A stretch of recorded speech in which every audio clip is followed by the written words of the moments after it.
Zixtal slouched in his anti-gravity chair, his translucent tentacles draped dramatically over the armrests. He let out a long, exasperated sigh that sounded like a deflating balloon mixed with a cat's yowl. "I swear by the great cosmic jellyfish, if I have to study one more boring Death World effect, I'm going to liquefy my brain and donate it to the cafeteria." His study partner Blorp, a gelatinous blob with eye stalks, jiggled with amusement. "Oh, come on, Zix.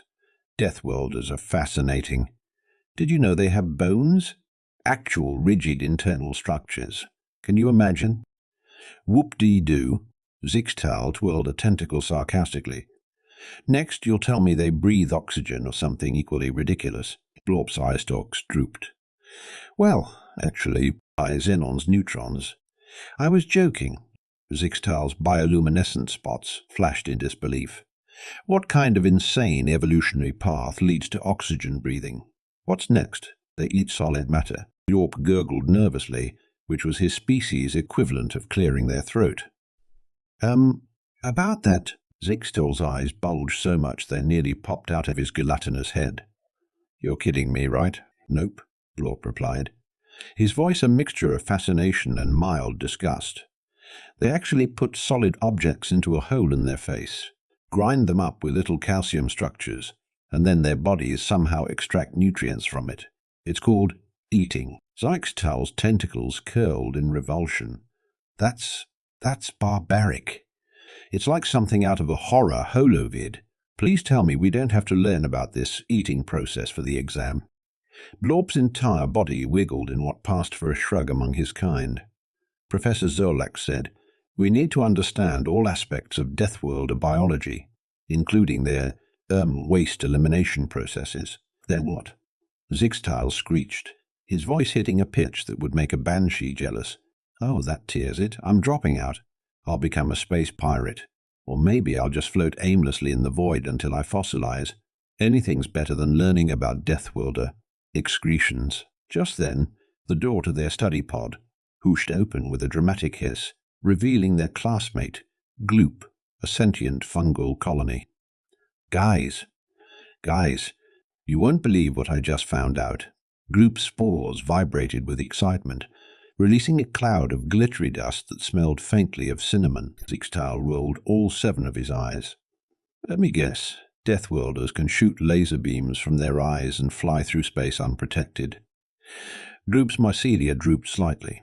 "Well, no, but it's almost as unbelievable, according to this ancient text I found in the restricted section of the library."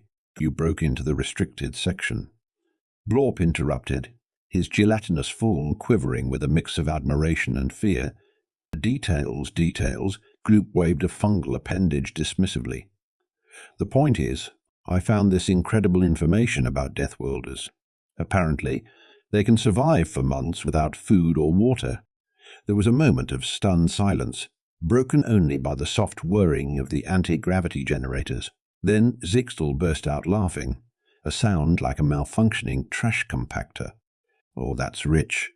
Next, you'll tell us they can regrow lost limbs or breathe in space." Blorp and Gloop exchanged glances. Hal Blorp's eye stalks swiveled towards Gloop's general direction, as the fungal being didn't have eyes in the traditional sense. Actually, Blorp began hesitantly. Some Death Worlder species can regrow lost appendages. It's called regeneration. Zixtal's laughter cut off abruptly. "You're not serious. As serious as a black hole." Gloop confirmed, "But that's old news. This survival thing, it's on a whole other level. We're talking about creatures from a planet with crushing gravity, lethal levels of oxygen, and extreme temperature variations, and they can just decide not to eat or drink for months. It's insane." Blorp's entire body rippled with excitement. "We have to investigate this further. Think about it. If we can prove this, it could revolutionize our understanding of Death Worlders. We could win the Galactic Science Fair." Zixtal groaned, his tentacles drooping so low they touched the floor. "And how exactly do you propose we investigate this? It's not like we can just go up to a Death Worlder and ask them to stop eating for a few months. They'd probably try to eat us instead." Gloop's spores sparkled mischievously. "Well, funny you should mention that." 3 standard galactic weeks later, Zixtiel found himself wondering, not for the first time, how he'd let himself get roped into this insane scheme. He, Blorp, and Gloop were huddled in a cramped observation pod, orbiting a small, unremarkable planet in a backwater system. The planet's dominant species, humans. A.K. Deathworlders. Remind me again why we're here, Zixtal grumbled, his tentacles tangled in knots from stress. Blorp, who had taken on a vaguely humanoid shape, albeit one made entirely of wobbling jelly, was peering intently at a holographic display. We're here to observe human survival skills in action.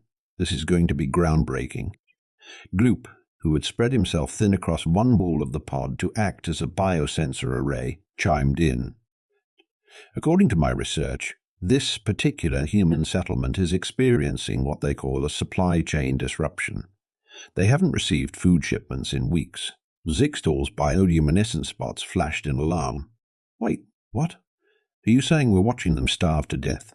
That's horrible. We have to help them. Blorp's gelatinous form rippled with what might have been a shrug. Relax, Zix.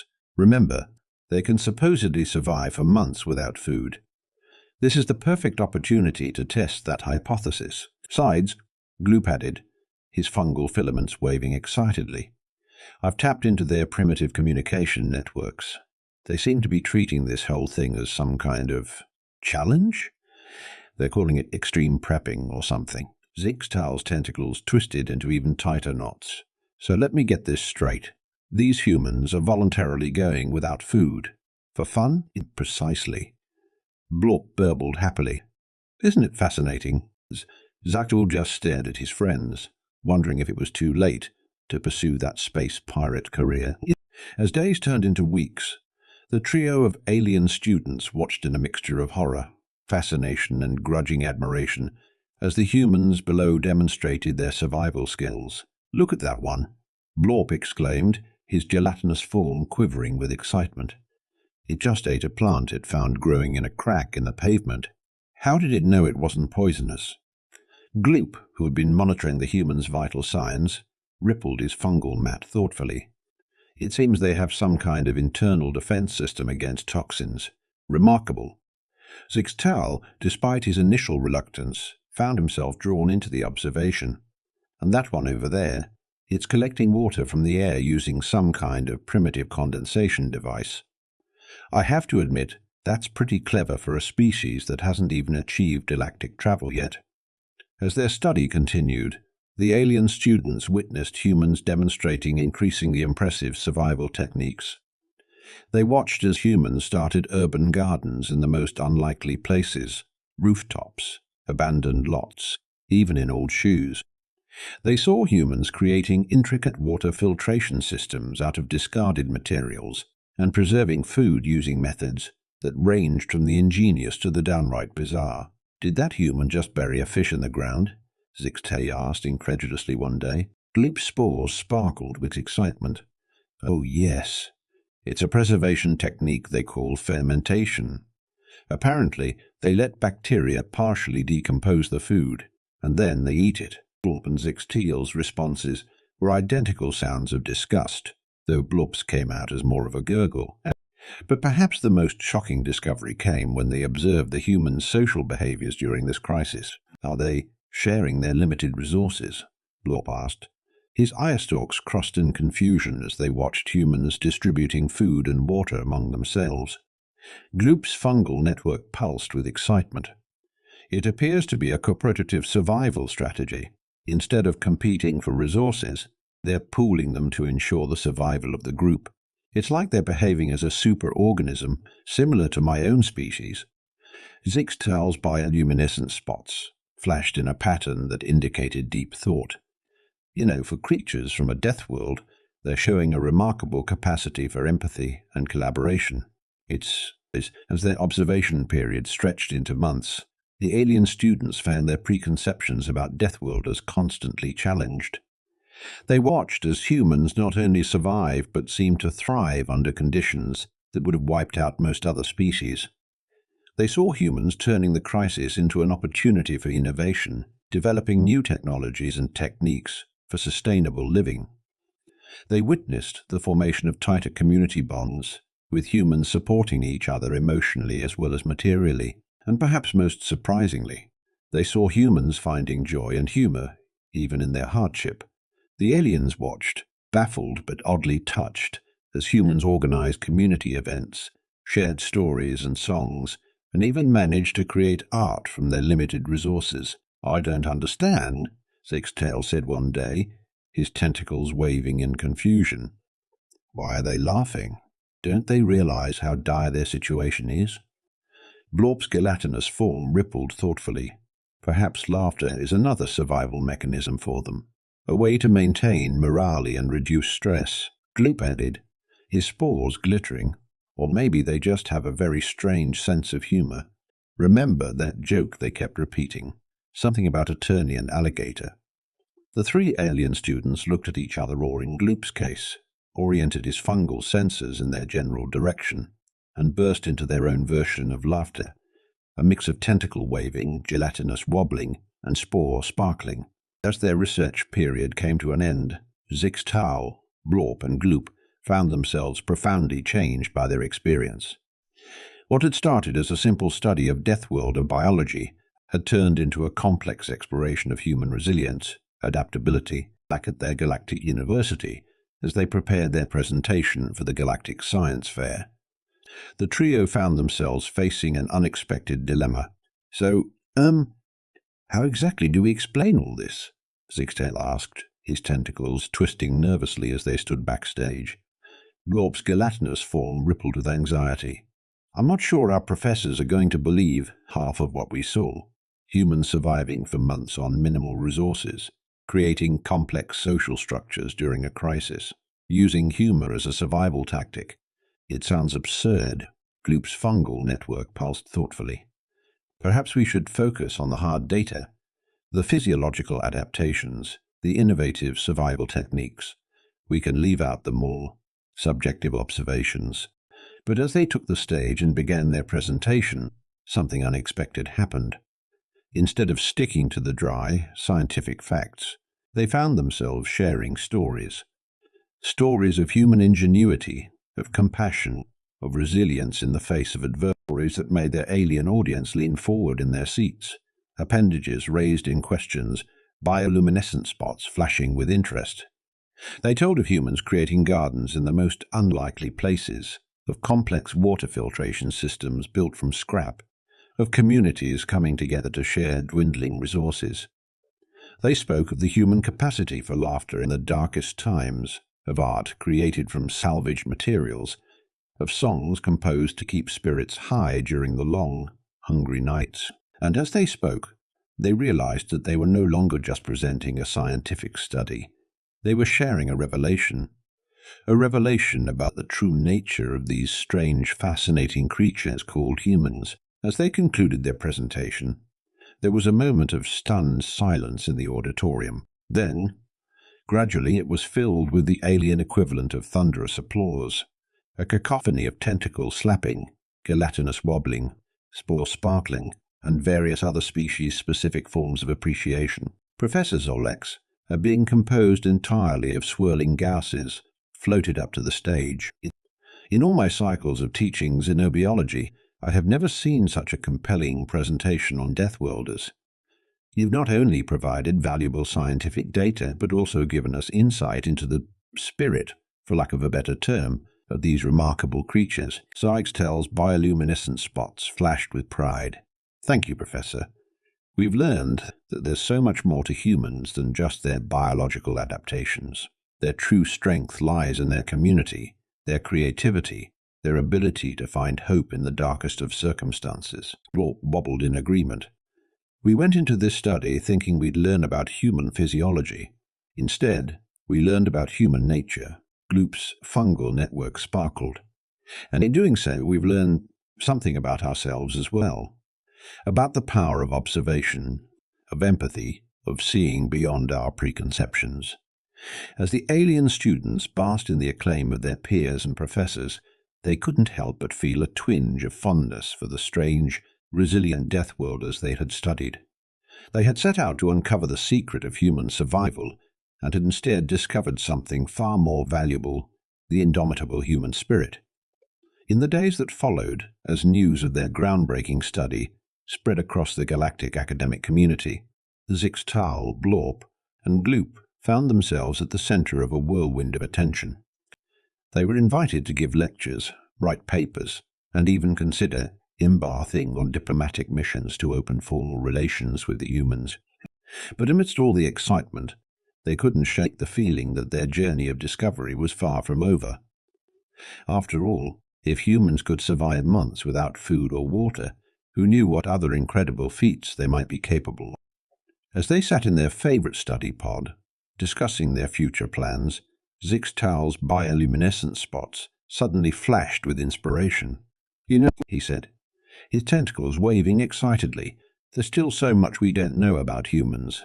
Like, how do they handle extreme temperatures, or high-pressure environments, or Blorp's eye stalks perked up, or low-gravity situations? Oh, imagine the possibilities." Gloop's fungal network pulsed with enthusiasm. "We could propose an extended research mission, a long-term study of human adaptability across various environments." As they bounced ideas off each other, their excitement growing with each passing moment, they didn't realize that they had embarked on a journey that would not only revolutionize the field of xenobiology, but also change the course of galactic history. Little did they know that in a few short years, humans would make their grand entrance onto the galactic stage, and when they did, the groundwork laid by three unlikely alien friends would pave the way for understanding and cooperation between species.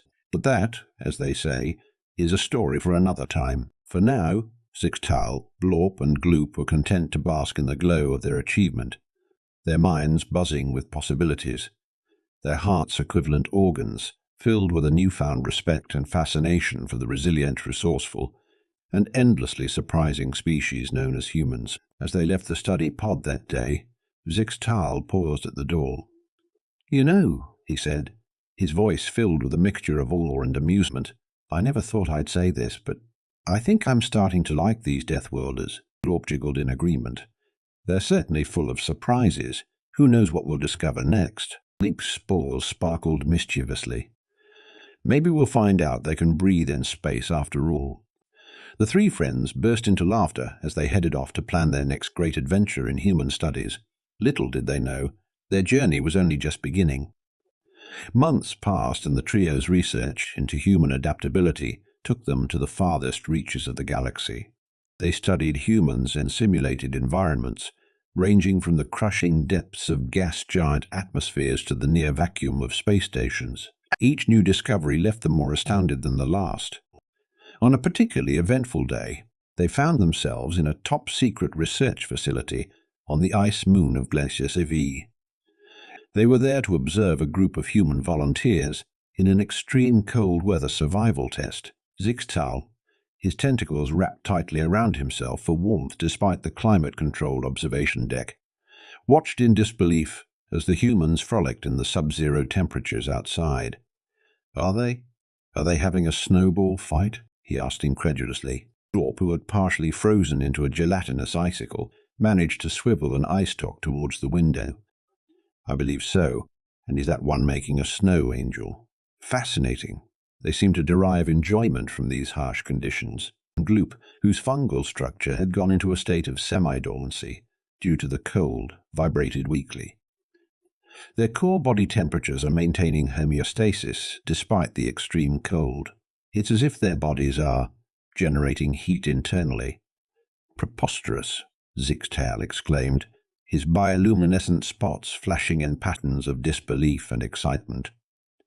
"Next, you'll tell me they can survive in the vacuum of space." There was a moment of awkward silence. "Well," Blorp began hesitantly. Zixtal's eyes bulged. No, no, no, no. You can't be serious." Gloop's fungal network pulsed with what could only be described as a mental shrug. "There are some classified reports.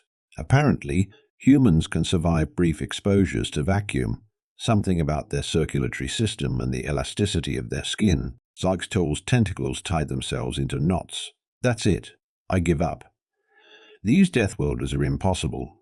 What's next?" Time travel, faster than light ping pong. As if on cue, an alarm began blaring throughout the facility.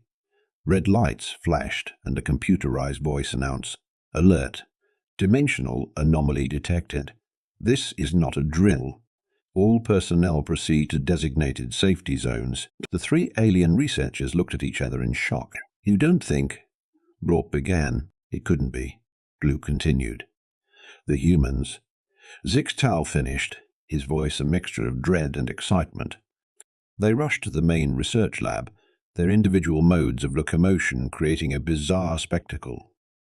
Zixtal's tentacles propelling him forward like some sort of cephalopod pogo stick, Blorp oozing along at surprising speed, and Gloop extending fungal filaments to pull himself along the walls. They burst into the lab to find utter chaos. In the center of the room, a swirling vortex of energy pulsated, casting eerie shadows across the panicked faces of the alien scientists. And there, stepping out of the vortex with casual nonchalance, the human, a woman with wild red hair and a mischievous grin, looked around the room with interest. "Oh, hello there," she said, as if she hadn't just torn a hole in the fabric of space-time. "I don't suppose any of you chaps have a cup of tea.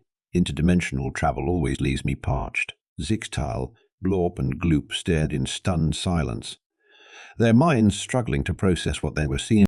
The human woman noticed them, and her grin widened. "Ah, you must be the famous Xeno research trio I've heard so much about. Lovely to meet you. I'm Dr. Amelia Quantum, interdimensional explorer extraordinaire." She extended a hand, then seemed to think better of it, looking at Zixtal's tentacles and Blorp's gelatinous form. Perhaps a bow would be more appropriate. Zixtal was the first to find his voice. You're human, and you just appeared through a dimensional portal that you created." Dr. Quantum nodded cheerfully. "That's right. Just a little something we cooked up in the lab. Turns out, manipulating the quantum foam of space-time isn't nearly as difficult as one might think. It's all in the wrist action, really." Blorp's entire body rippled with shock.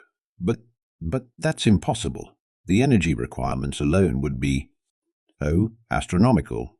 Yes," Dr. Quantum agreed. "But we found this nifty little dimension where the laws of thermodynamics are more like polite suggestions. Popped over there, borrowed a bit of energy, and voila, interdimensional travel." Gloop's fungal network was pulsing so rapidly it looked like a disco ball. "This defies all known laws of physics." Dr. Quantum shrugged. "Well, you know what they say. Laws are made to be broken, especially laws of physics. They're really more like guidelines when you get right down to it." Zixtal's tentacles were flailing wildly, his bioluminescent spots flashing in patterns that would translate to a string of expletives in his native language. But why? Why would you do this?" Dr. Quantum's grin turned sheepish. "Well, if I'm being honest, it started as a bet in the pub.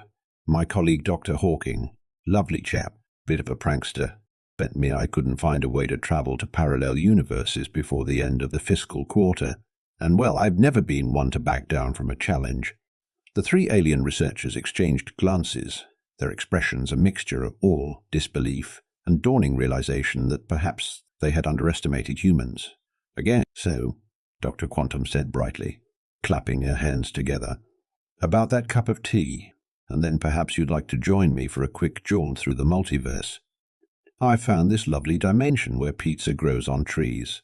Fancy a slice?" As alarms continued to blare and panicked scientists ran about, Zixtal, Blorp, and Gloop found themselves faced with a choice. They could stay in their comfortable world of known science and predictable outcomes, or they could take a leap into the unknown with this impossible human and reality-defying technology. Zixtal looked at his friends, saw the mix of fear and excitement in their alien features, and knew there was really only one choice. "Well," he said, his tentacles curling into what passed for a smile among his species, "I suppose one cup of tea couldn't hurt. And I've always wondered what pizza trees look like."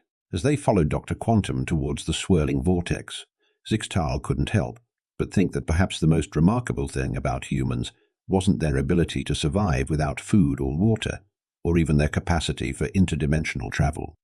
Perhaps it was their endless curiosity, their willingness to push boundaries, and their ability to turn the impossible into reality.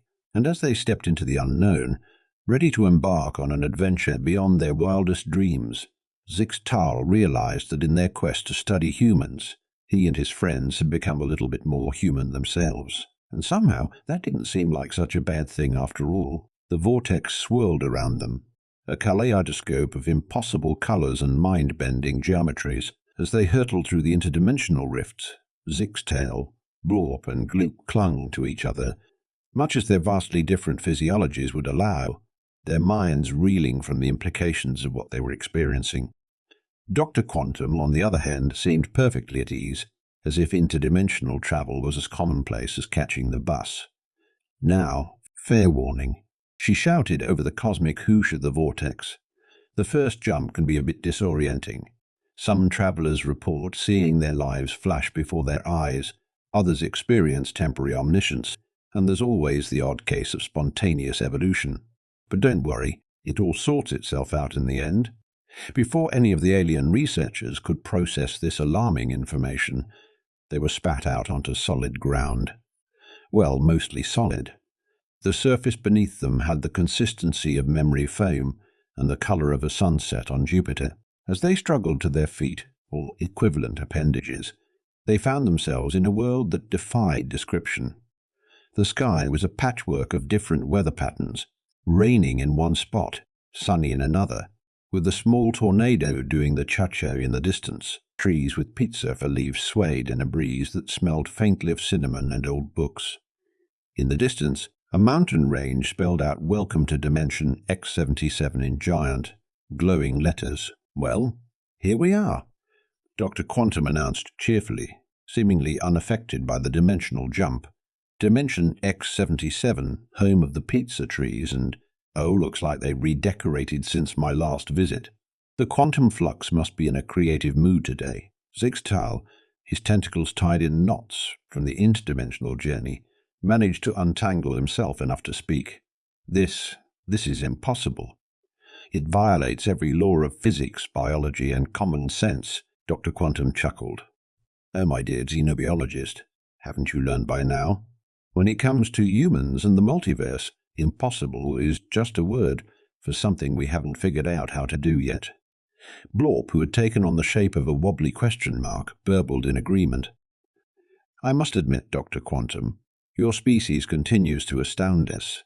Just when we think we've grasped the extent of human capabilities, you show us something new," Eclipse, whose fungal structure had expanded to cover a small pizza bush, pulsed with excitement. "The implications for our research are staggering. Interdimensional travel, manipulation of fundamental forces. We'll have to rewrite every xenobiology textbook in the galaxy." As they explored this bizarre new world, sampling pizza from the trees which, surprisingly, came in flavors ranging from classic margarita to quantum quark quitch. The alien researchers bombarded Dr. Quantum with questions. How do you navigate the multiverse? Is there a map of all possible dimensions? Do you ever run into alternate versions of yourselves? Can you change the past? Is there a dimension where everything is made of chocolate? Dr. Quantum answered each question with a mix of scientific jargon and whimsical anecdotes that left the alien researchers both enlightened and thoroughly confused. Navigation? Oh, it's a bit like sailing, really. You just have to feel the currents of the quantum foam. And yes, there is a chocolate dimension, but I'd advise against visiting in the summer. It gets a bit messy. As they continued their interdimensional adventure, hopping from one reality to another, including a brief, memorable stop in a dimension where time flowed backwards, and they had to uneat their pizza, Zixtal, Blorp, and Gloop found their understanding of the universe and of humans expanding with every step. They visited a dimension where thoughts were visible, floating around people's heads like colorful bubbles.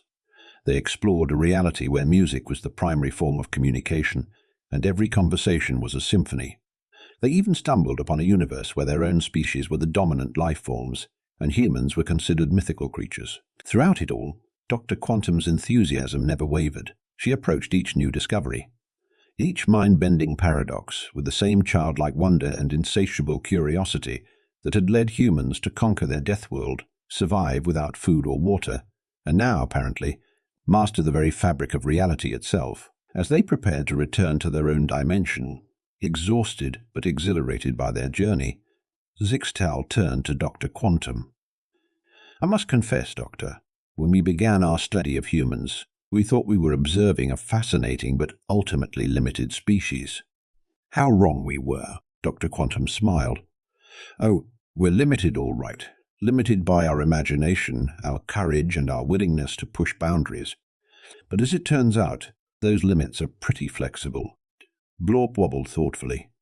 "It seems the true strength of humans lies not in your physical adaptations, but in your mental ones, your ability to conceive of the impossible and then make it possible." Gloop's fungal network sparkled in agreement. "Indeed. In our quest to understand human biology, we overlook the most important organ of all, the human mind." As they stepped back through the portal into their own reality, the three alien researchers knew that their work was far from over.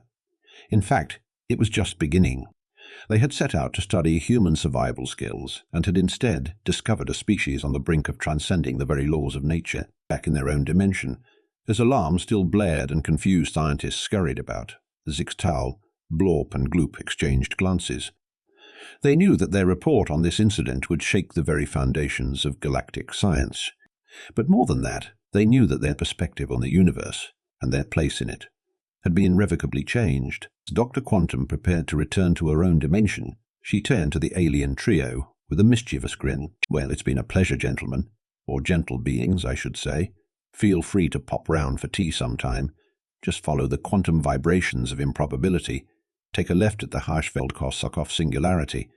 And if you hit the dimension where everything's made of cheese, you've gone too far." With a wink and a wave, she stepped back through the portal, leaving behind three thoroughly bewildered but utterly inspired alien researchers. Zixtal, his tentacles finally unknotted, turned to his friends. "Well," he said, his bioluminescent spots flashing in patterns of wonder and determination, "I believe we have a report to write, and possibly a new field of study to pioneer." Blorp jiggled in agreement. "Interdimensional xenobiology has a nice ring to it, doesn't it?" Gloop's fungal network pulsed with excitement. "Just think of the possibilities. The adventures." As they set off to begin their work, the three friends couldn't help but feel a sense of anticipation. They had set out to study humans and had ended up discovering new dimensions, both literally and figuratively. And somehow they knew that this was only the beginning, in a universe where humans could survive without food or water for months, travel through dimensions, and turn the impossible into the everyday. Who knew what other wonders awaited discovery? The only limit, it seemed, was imagination itself. And if their brief adventure with Dr. Quantum had taught them anything, it was that when it came to imagination, humans had no limits at all. And so, as they prepared to revolutionize galactic science and redefine the very nature of reality, Zixtal, Blorp, and Gloop couldn't help but feel grateful. Grateful for the twist of fate that had led them to study humans. Grateful for the journey that had opened their eyes to the true wonders of the universe. And most of all, grateful for the realization that in a cosmos full of infinite possibilities, the greatest adventure of all was simply being willing to explore. As they walked away, already debating the best way to explain interdimensional travel to their skeptical professors, a piece of paper fluttered out of Zixtal's tentacle. It was a note from Dr. Quantum, hastily scribbled before her departure. It read simply, "In the grand tapestry of the multiverse, it's not about the destination. It's about the journey, the pizza, and the friends you make along the way. Oh, and if you ever find yourself in a dimension where everything's singing show tunes, and run, just trust me on that one. Cheerio." And with that final piece of advice from their impossible human friend, Zixtal, Blorp, and Gloop set off to change the universe, one impossible discovery at a time.